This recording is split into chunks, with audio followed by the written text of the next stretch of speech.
I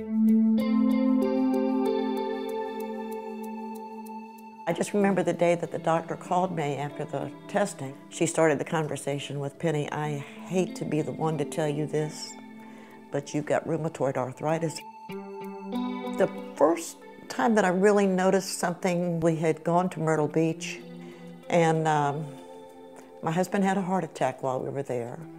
While he was in the hospital, my foot hurt so bad it felt like it was on fire when I was walking through the hospital each day. And I had to take my shoes off and let the coldness of the floor try to tame the pain that I was having.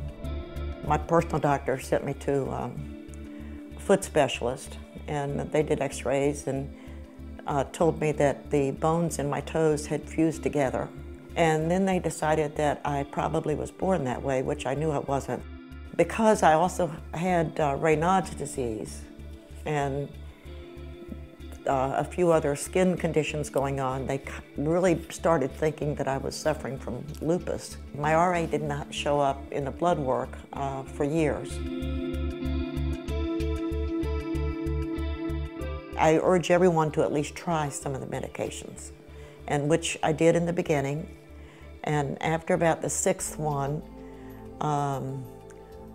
with the things that you run into, the side effects you run into. With some of them, you're sleepy all the time. With some of them, your vision gets extremely blurry. You can have a lot of stomach upset or intestinal upset. And the fact that I think it was the sixth or the seventh medication that I was going to try. And when the rheumatologist handed me the prescription, I thanked him and I told him I couldn't wait to feel better. And he looked at me with a stern face and he said, "This is the best you're going to feel for the rest of your life." And that was upsetting. I mean, that was probably a real down day. It really was, because I went out in the car and cried. And talking to my regular internal medicine doctor, we came to the decision that I was not going to take the rheumatoid medicines. I do not regret stopping the medicines. I think I function better. I think I'm happier without them. I don't know if I've actually hit the lowest point yet.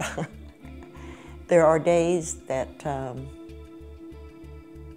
I just want to sit there and cry because there's things I want to do and I can't do them. I had to give up cross-stitching. I really enjoyed that.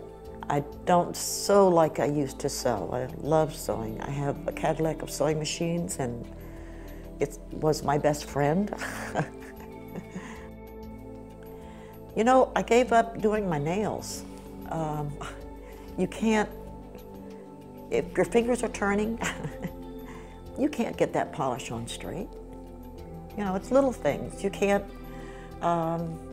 do your makeup like you used to. You can't spend the time on your hair like you used to. And that's not really a complaint, it's just a statement. It's just the way it is. It's not a life-ending thing, it's a life-changing thing. You have to change with the disease. And am I happy I've got it? No. No, I wish I didn't. There are a lot of things I'd still like to do. Inside of me, I feel like I'm still young enough to do a lot of things.